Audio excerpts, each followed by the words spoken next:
नमस्कार दोस्तों, welcome to Jio world नीति। दोस्तों, पिछले 6-7 दिन से बांग्लादेश में ह्यूज प्रोटेस्ट हो रहे हैं मोहम्मद यूनिस के खिलाफ। दोस्तों, जब यूनिस सरकार में नहीं थे तब ये आरोप लगाते थे कि प्रोटेस्टर के साथ बहुत बुरा हो रहा है।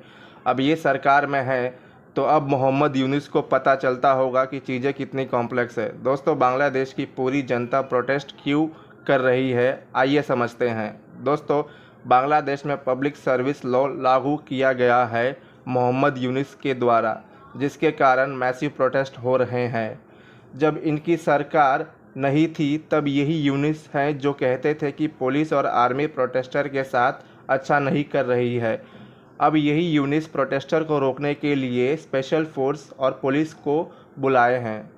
दोस्तों, अब आइए इस लॉ के बारे में विस्तार से समझते हैं। दोस्तों, हाल ही में बांग्लादेश में एक नया लॉ लागू हो गया है यूनिस के द्वारा, जिसका नाम है पब्लिक सर्विस लॉ। साथियों, इस लॉ के हिसाब से गवर्नमेंट सरकारी कर्मचारियों को नौकरी से निकाल सकती है बिना कोई नोटिस दिए हुए। अगर गवर्नमेंट को लगता है कि आप काम नहीं कर रहे हो बराबर ढंग से या आपसे कोई छोटी सी भी गलती होती है तो गवर्नमेंट आपको निकाल सकती है। और यदि कोई सरकारी एम्प्लॉय कोर्ट में जाता है अपना केस लड़ने तो भी उसका केस नहीं सुना जाएगा जज के द्वारा। अब दोस्तों, सरकारी नौकरी लोग अपनी सेफ्टी के लिए करते हैं ताकि उनका फ्यूचर सिक्योर रहे। इस नए रूल से लोगों को उनकी फ्यूचर सेफ्टी छीनी जा रही है। अगर ये रूल पास हो गया तो सिविल सर्वेंट जो गवर्नमेंट की चाटुकारिता करते हैं उनको ही प्रमोशन मिलेगा, और जो नहीं करते हैं यानी गवर्नमेंट के हाँ में हाँ नहीं मिलाते हैं उनको डायरेक्ट नौकरी से निकाल दिया जाएगा। अब सवाल ये है कि प्रोटेस्टर कौन है। तो गवर्नमेंट वर्कर्स प्रोटेस्ट कर रहे हैं, ऑफिस के स्टाफ कर रहे हैं और यूनियन ऑफ स्टूडेंट्स भी प्रोटेस्ट कर रहे हैं। दोस्तों, जो कि चिंता का विषय है, जब शेख हसीना सत्ते में थी तब यही स्टूडेंट्स थे जो कि प्रोटेस्ट किए थे जॉब कोटा के खिलाफ, और उनकी सत्ता चली गई थी और उनको देश छोड़ के जाना पड़ा था। दोस्तों, ये प्रोटेस्ट कहाँ हो रहे हैं? तो दोस्तों, चित्तगांव में, शलियाट, राजशाही और कुलना में ये प्रोटेस्ट देखने को मिला है। यानी 50% पूरे कंट्री में प्रोटेस्ट हो रहा है। साथ ही 24 मई को ये प्रोटेस्ट चालू हुआ था, जो कि 6 दिन हो गए हैं इस प्रोटेस्ट को। हर दिन भीड़ में बहुत से लोग आते हैं, मार्च करते हैं, बैठते हैं, स्लोगन गाते हैं, हाईवे जाम करते हैं और इनमें सिविल वर्कर भी शामिल होते हैं। दोस्तों, अगर यही हालत रहा तो बांग्लादेश में गरीबी, भूखमरी और इन्फ्लेशन बहुत बढ़ेगा। दोस्तों, सिर्फ आम जनता ही नहीं, प्राइमरी टीचर्स भी प्रोटेस्ट कर रही हैं।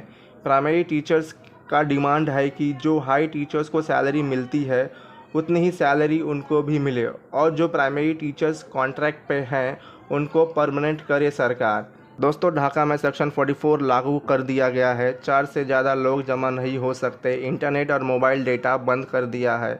दोस्तों, पुलिस और जनता के बीच में वायलेंस देखने को मिला है। बहुत सारे प्रोटेस्टर घायल हो चुके हैं। इनको रोकने के लिए पुलिस टीयर गैस का यूज़ कर रही है। दोस्तों, 2024 में जब शेख हसीना पावर में थी तब उन्होंने भी जॉब कोटा में न्यू पॉलिसी लानी चाहिए थी, लेकिन उनको देश से भागना पड़ा था और उस समय 1400 स्टूडेंट्स मारे गए थे इस प्रोटेस्ट में। ठीक आज यूनिस भी वही गलती करने जा रहे हैं। इस प्रोटेस्ट को ह्यूमन राइट्स प्रॉब्लम बोल रहे हैं यूएन वाले और ह्यूमन राइट्स। दोस्तों, ये रूल के कारण इन प्रोटेस्टर को लगता है कि गवर्नमेंट इनको कसना चाहती है, इसीलिए लोग मोहम्मद यूनिस के गवर्नमेंट से विश्वास खो रहे हैं। दोस्तों, यूनिस को इलेक्शन 2024 में करवाना है, लेकिन आर्मी और बहुत सारे लोग इलेक्शन दिसंबर 2025 में करवाना चाहते हैं। जब यूनिस पावर में आए तो उन्होंने बहुत सारी बड़ी बड़ी प्रॉमिसेस कही थी कि वो न्यूट्रल गवर्नमेंट लाएंगे, फ्री कोर्ट लाएंगे, फ्रीडम ऑफ स्पीच लाएंगे, लेकिन कुछ भी नहीं हुआ। दोस्तों, बीएनपी पार्टी और प्रोटेस्टर कह रहे हैं कि यूनिस देश को नहीं संभाल रहे हैं, ये सीरियस नहीं है। दोस्तों, आगे हम ये देखते हैं कि आर्मी चीफ वकर जबान भी यूनिस से खुश नहीं है। ऐसे में आर्मी बोल सकती है यूनिस को रिज़ाइन डालने के लिए, अगर देश वो नहीं संभाल पा रहे हैं तो। हाल ही में यूनिस ने कहा है कि अगर उन्हें ज़्यादा परेशान किया जाएगा आर्मी के द्वारा तो वो रिज़ाइन डाल देंगे, उन्हें कोई परेशानी नहीं है।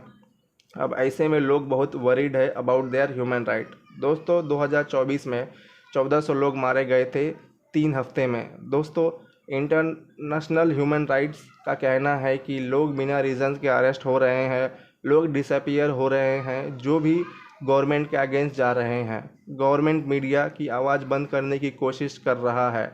बांग्लादेश में जर्नलिस्ट खतरे में हैं, जर्नलिस्ट अरेस्ट हो रहे हैं, बहुत सारे जर्नलिस्ट जॉब छोड़कर भाग रहे हैं, बहुत सारे न्यूज़ चैनल को ब्लॉक किया जा रहा है बांग्लादेश में।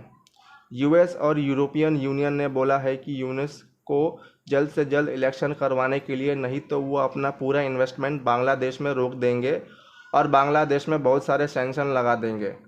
इंडिया और चाइना अभी इस पर कुछ नहीं बोल रहे हैं, बांग्लादेश पे पूरी नज़र जमाए हुए हैं अभी तक। दोस्तों ये प्रोटेस्ट के कारण इन्वेस्टर जो अपना पैसा लगाया हुआ है बांग्लादेश में, उनको सेफ फील नहीं हो रहा है। और दोस्तों बांग्लादेश का फॉरेन मनी 20% गिर गया है। ऐसे में फूड फ्यूल के प्राइसेस बढ़ गए हैं और इन्फ्लेशन 9.5% इंक्रीज़ हो गई है, जो कि बांग्लादेश के लिए अच्छी बात नहीं है। दोस्तों जब यूनिस पावर में आए तो लोग बहुत खुश थे, लोग उनको अपना हीरो मानते थे। तो अब अचानक ऐसा क्या हुआ कि यूनिस के खिलाफ सारी लोग हो गए। दोस्तों सूत्रों ये बताते हैं कि अपनी बात मनाने के लिए यूनिस फोर्स और पुलिस का यूज़ करते थे, और जो लोग उनसे सहमत नहीं थे वो उनको पार्टी से निकाल देते थे, नहीं तो उनको अरेस्ट करवा देते थे। अब दोस्तों देखना है कि आने वाले समय में बांग्लादेश में क्या होता है। तो ऐसे ही वीडियो देखने के लिए आप हमारे वीडियो को लाइक कीजिए, चैनल को सब्सक्राइब कीजिए। मिलते हैं नेक्स्ट वीडियो में। जय हिंद।